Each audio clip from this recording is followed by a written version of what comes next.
Good Tuesday morning, and welcome to another episode of Leon County Today with Sheriff Walt McNeil. And Sheriff, it's good to have you back for another episode. It is absolutely great to be back on this great Tuesday morning.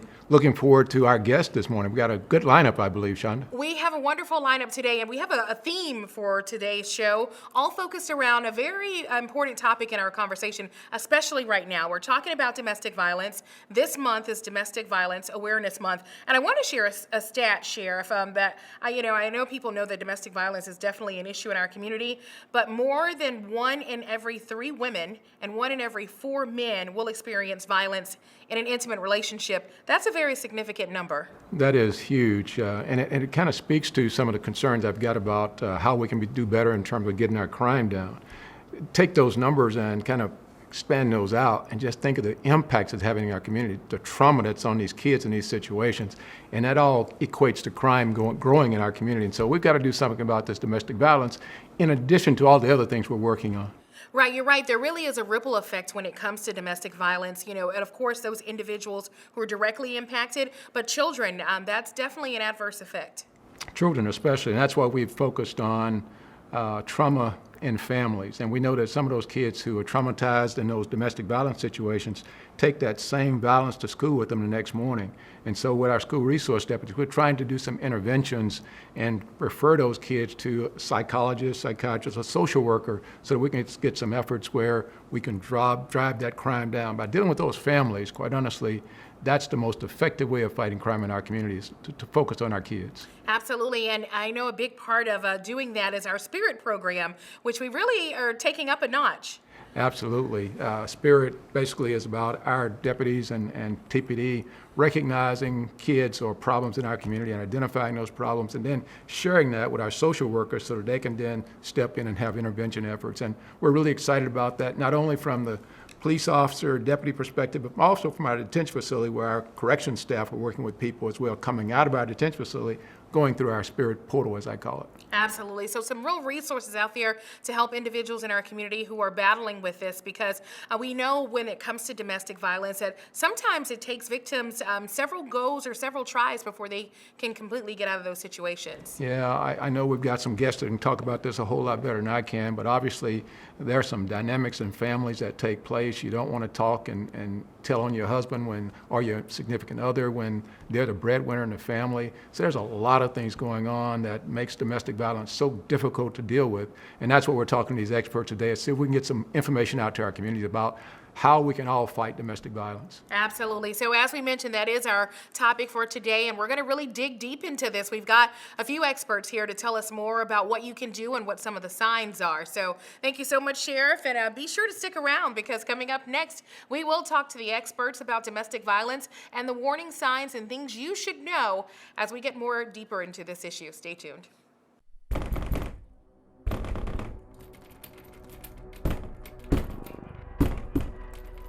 In times of stress, such as quarantine, what goes on behind closed doors can be terrifying, but you don't have to suffer in silence. Help is here. Love is not controlling. Love is not frightening. And love is not violent. Love is respect. If you need assistance or just want to talk, we are here. Contact the Domestic Abuse Hotline at 800-500-1119 to speak to someone in your area. For more information, visit thedvcc.org. I'm Andrew Saul, Commissioner of Social Security. Beware of telephone scammers pretending to be government employees. Real Social Security employees will never threaten you. Callers threatening you with arrest or other legal action and demanding money are not from us. If you receive a call like this, hang up, do not provide them with any form of payment or information. Report the call at oig.ssa.gov. In every family, small conversations can make a big impact. I grew up on tour with my parents. Kind of different, but we bonded over music and we talked. Honest conversations, like when my dad shared his experiences as an alcoholic. Your honesty gave me a sense of integrity that I wanted in my own life. And I wanted you to know, from someone who's been in recovery more than 30 years now, that hard work is what creates success, not alcohol or other drugs, in whatever you do. Talk, they hear you. Here's to the things that can keep us safe. those we use all the time with hardly a thought. Those that are silently standing by to save our lives. And now, those that we carry with us everywhere we go. Many mobile devices will now bring you wireless emergency alerts, real-time information directly from local sources you know and trust. With the unique sound and vibration, you'll be in the know, wherever you are. Welcome back. This month is Domestic Violence Awareness Month. And joining us right now is a pro in this area of domestic violence, Meg Baldwin. Meg, thank you for joining us here. And Meg, with this pandemic in place in our community all across our country, those impacts are having a significant impact with domestic violence. Can you talk to us about that just a little bit? Thanks so much for asking that question, Sheriff, and also for having me on the show this morning. I really you're appreciate it. It's You're good welcome. to see you. When back in March, when the stay-at-home orders were first put in place here in Leon County and then statewide, we were, of course, totally supportive of those public health measures being put in place for our community. But right away, we were really concerned about how those requirements would affect the incidence of domestic violence, how severe the violence could become, and also our ability to connect effectively with survivors to provide services the way we always have. And when you think about it, we know that domestic violence is a crime, a behavior that really thrives when a victim is very isolated. And often abusers will make sure that happens under normal circumstances.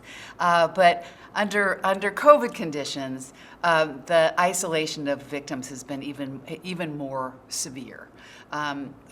Survivors are separated from their jobs often, from their normal routines, from their typical weekly interactions with their moms, and so the opportunity to exploit that isolation is even greater for abusers. And then it's also domestic violence is also a behavior of opportunity. So the sheer increase in the number of hours that an abuser would be spending right up next to the victim in the course of a day, also just even by itself would increase the risk of abuse. Yeah. Another factor too is that for many months too, children were home and right up close with mom, of course, and victims are very, very cautious and hesitant to call our hotline or to describe what's going on in the household when they're concerned that their children can overhear details of what's occurring that the mom is worried would scare them. Yeah. So all of those conditions is a real recipe for some serious issues. Now, Meg, you're the executive director of Refuge House. So let's talk a minute about what are the services that Refuge House offers to victims out there. We're incredibly proud of the scope of the services that we're able to provide. But in one word, everything that we do distills down to one word: safety. So a survivor who calls our hotline, the first thing we're going to ask her about is what her current safety conditions are and what we can do to help support her with information and resources to just enhance the level of safety that she's experiencing in her day-to-day life.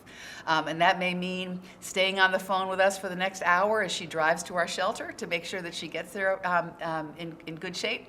Of course, we're well known for our emergency shelter services. We also have counseling, advocacy, some cash assistance for victims who need that support, and increasingly now too long-term housing, transitional as well as permanent housing support.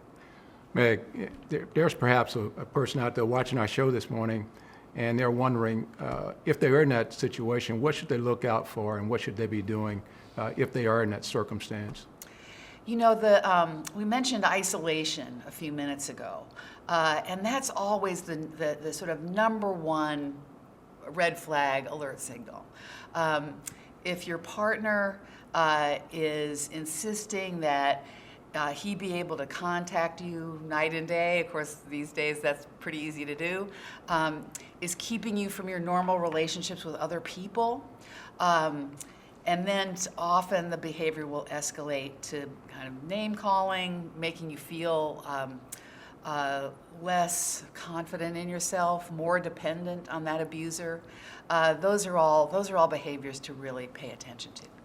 Well, Meg, thank you so very much. I know that your work in the Refuge House has made a tremendous difference here in Leon County. Thank you.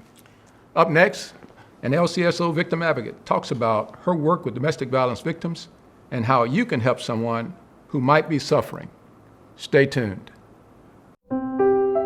Every year, the Salvation Army serves nearly 30 million people in need.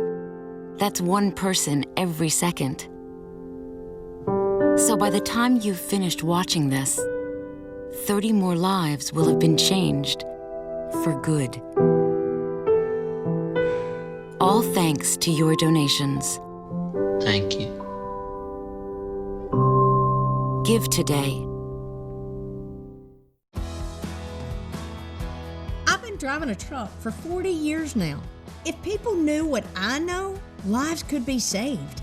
Like that trucks can't stop quickly. It takes my 80,000-pound truck 200 yards to come to a complete stop. So I always do my best to give a lot of cushion. It helps when other drivers realize that and do the same. Please give trucks the space we need so we can all stay safe. It's our roads. It's our safety. Why? Why do we ignore the things that give us pause, that seem out of place, that don't feel right? The answer to why defines who we are. So if you see something, why do you say something? I see safe for my friends. For my community. For my family. For each other. Because all of this matters. We all have something worth protecting. So why do you see safe? Report suspicious activity to local authorities. If you see something, say something. Water, extra mask, lunch, Hey, Grant, snack. what you up to? I'm getting ready to stand in line and vote. But the election isn't for weeks. Why are you packing now? Oh, I heard the lines are going to be really long, and I'm just preparing. Well, what if I told you I was actually getting ready to vote too? Wait, how? Where's your face mask and sanitizer? I'm on the U.S. Vote Foundation website requesting my vote at home ballot. That's how. And when it arrives, I'll fill it out, take it to the mailbox or Dropbox, and my ballot is cast. Let me show you how. Skip the line. Request your vote by mail ballot from U.S. Vote Foundation today. Army National Guard soldiers have the option to train and learn skills in the trade fields, skills that can lead to employment at home as well. Find out how you can learn a trade and serve part-time for your community and country by visiting nationalguard.com. We're back with LCSO victim advocate Melissa Musgrove. Melissa, welcome to the show. Thank you, Sheriff. Melissa, domestic violence, talk about the awareness and what's your job as it relates to victims and these circumstances with violence. Absolutely, Sheriff.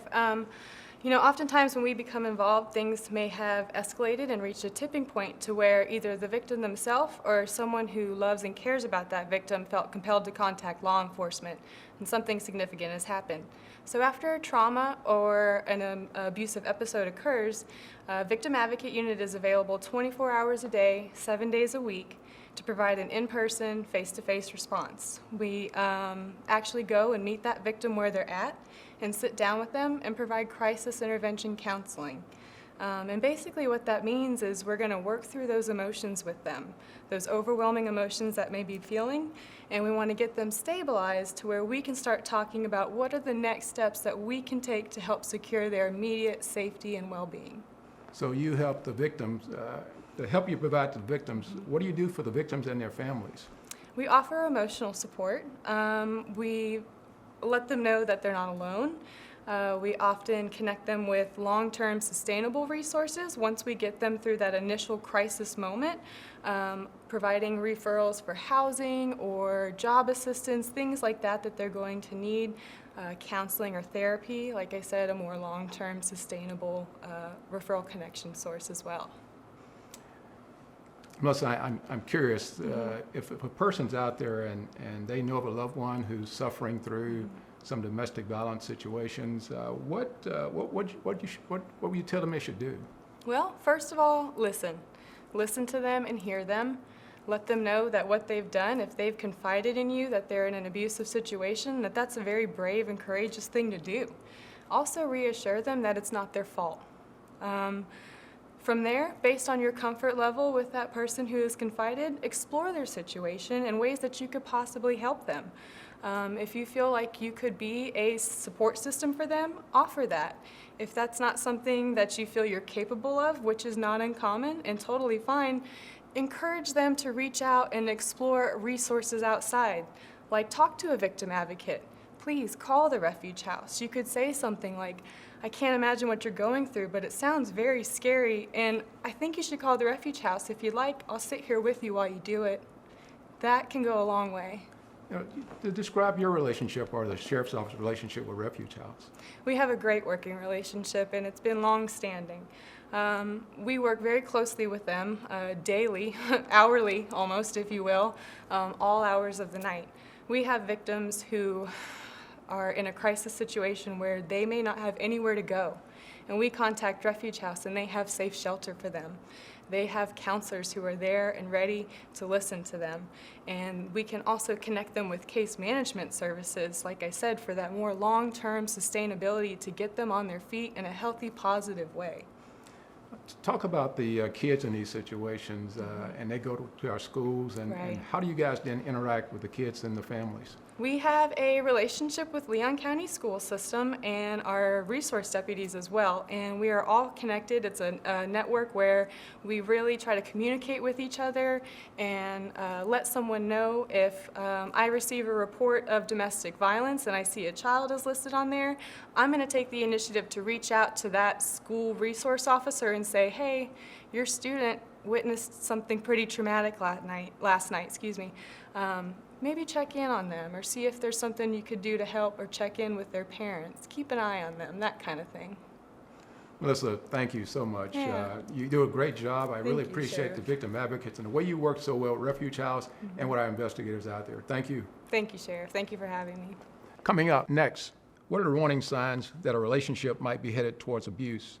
And that abuse doesn't always come from a spouse or a mate. That's in our Deputy on Duty segment next. Here's to the things that can keep us safe. Those we use all the time with hardly a thought. Those that are silently standing by to save our lives. And now, those that we carry with us everywhere we go. Many mobile devices will now bring you wireless emergency alerts, real-time information directly from local sources you know and trust. With the unique sound and vibration, you'll be in the know wherever you are. Before you throw away those unused medicines, those pills for your back pain or migraines, just think for a minute. When you throw them in the trash, they can become lethal in the wrong hands. There are better ways to dispose of your unused meds. there are lots of police stations, local pharmacies, and hospitals that are approved to take in unused meds and dispose of them safely so they don't end up in the wrong hands. Our hands. To find a medicine disposal site near you, visit www.safe.pharmacy.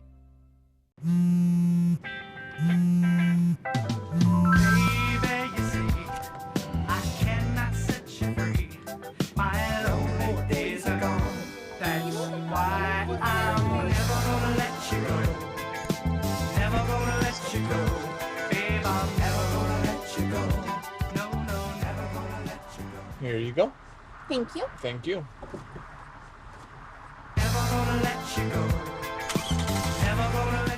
Good morning, everyone, and welcome to another edition of Deputy on Duty here on Leon County Today. I'm your Public Information Officer, Deputy Shade McMillan. I have with me today Detective Bernie Hernandez from our Violent Crimes Unit. Good morning, Detective. Good morning. Good morning, everybody out there. Detective, we're here today to talk about a very important topic. October is National Domestic Violence Awareness Month, and we're here to talk about a little bit about what to expect as far as investigating domestic violence. How do we see it? How are we able to recognize it in families? And then also some of the resources available for any kind of aftercare for any kind of case. Now, Detective, when it comes down to domestic violence, how often are we seeing that in our investigative means today? It's pretty regular because, as you know, Shade, domestic violence isn't just somebody between boyfriend and girlfriend or husband and wife. It includes assault, aggravated battery, stalking, kidnapping, false imprisonment, any criminal offense perpetrated by one family member or household against another. And I see it on a regular basis, be it violations of injunction, where you show up to a scene, doing the follow-up, and one party has hit another party, or it could be, sexual assault. You bring up a good point about where domestic violence occurs. I know that we think about the girlfriend-boyfriend aspect and the husband and wife aspect. What about domestic violence in the family unit between family members? Absolutely. So it could also be between a parent and a child, as well as a child against a parent. So we could see it in a wide array. Now, as far as the classification, there's also dating violence. Absolutely. And I know some people go, well, what happens in dating violence? There has to be a substantiated type of relationship in dating violence, correct? Correct. How do we differentiate between dating violence and domestic violence? There has to be an anticipation of intimacy within the past 6 months. And it's not necessarily between somebody who's out just getting coffee. Now, as far as the classification of domestic violence, if someone is assaulted after a date, so to speak, and it's the first time they've been on a date, all that is the classification of domestic violence. Even if that classification is not used, we still have the assault and battery on the criminal act, correct? Correct. So it doesn't drop off just because it's not considered domestic. Right, that is correct. Now, some of the stats involved in domestic violence are the U.S. Department of Justice estimates 1.3 million women and approximately 835,000 men are victims of domestic violence every year. 1 in 4 men are victims of some form of physical violence by an intimate partner. Now, we talk about intimate partner because a lot of people think when you're talking about domestic violence, you are talking about that husband or that wife. Intimate partnerships in this day and age can be same-sex relationships. It can be anything that has an intimate type of relationship with another person. Now, women are 70 times more likely to be killed in the weeks after leaving an abusive partner. Along with those stats, you have warning signs, Detective Hernandez, that have to do with relationships. You've got if your partner is possessive, if your partner is jealous, if your partner constantly puts you down, but the big thing is if your partner is threatening you in any manner. Now, as far as some of the resources available for some of these victims of domestic violence, of course you can call the Leon County Sheriff's Office, but we also have a great community partner with the Refuge House. Can you tell us a little bit more about the Refuge House and what they do? Yes, so they, a lot of times they'll take women who have been victims of violence and they will shelter them, and sometimes they will seek placement for these women. Right. But it's a way for them to, like the name suggests, to seek refuge. Right. They have nowhere else to go. It's a form of aftercare for them. Absolutely. I mean, you don't want them to go back to a house in which they were the victim of said crime. If you or someone you know is a victim of domestic violence, you can always contact the Leon County Sheriff's Office, or you can contact the Refuge House at refugehouse.com or their local phone number of 850-681-2111. Detective Hernandez, thank you for coming and talking to me about this very important topic. We hope everyone out there stays safe for the rest of the week and has a very good rest of your day. Thank you. Just 30 seconds of your life will echo through history. To free their children. This country. The President of the United States.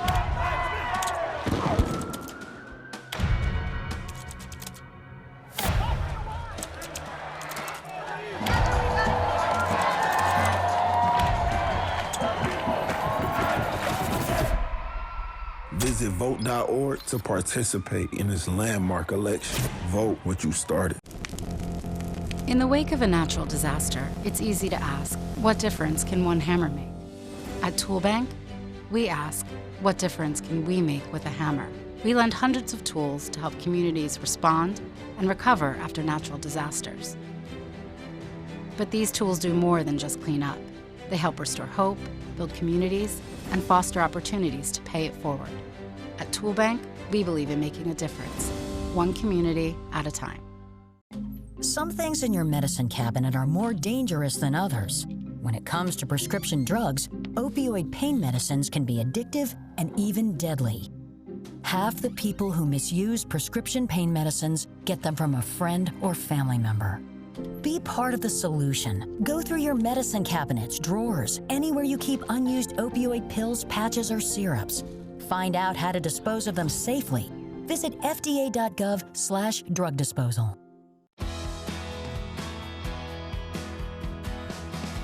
I drive 65,000 miles each year in my bus.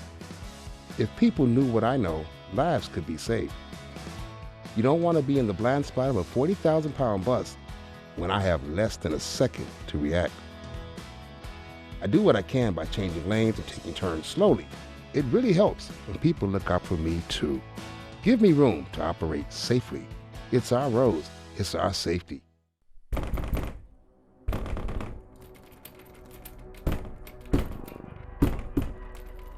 In times of stress, such as quarantine, what goes on behind closed doors can be terrifying, but you don't have to suffer in silence. Help is here. Love is not controlling. Love is not frightening. And love is not violent. Love is respect. If you need assistance or just want to talk, we are here. Contact the Domestic Abuse Hotline at 800-500-1119 to speak to someone in your area. For more information, visit thedvcc.org. Welcome back to Leon County Today with Sheriff Walt McNeil, and we are wrapping up another full episode here on the show, and this has been a very important topic, Sheriff. Well, this is perhaps one of the most important topics I think we've talked about. I know all of them are important, but domestic violence is so hideous and its impact in our community is so devastating. So this was a great discussion here today. Absolutely, and we want to share with everyone out there a very important phone number. If you or someone you know is dealing with domestic violence or abuse in any way, the hotline for the Refuge House is 681-2111. So lots of resources. We heard from Meg Baldwin today, also our victim advocate Melissa Musgrove. There is help out there if you need it. There, absolutely. Refuge House and Leon County Sheriff's Office and the Tallahassee Police Department, all of our law enforcement partners are working well to deal with these issues of violence in our community, and domestic violence is top of that list. Yeah, and this is a really one of the great examples of what our All-In campaign is about, pulling all those resources together for a common cause. Absolutely. That's what we say, all in. All in indeed. All right, well, that's going to do it for this episode of Leon County Today with Sheriff Walt McNeil. Don't miss next week's episode. Have a great day.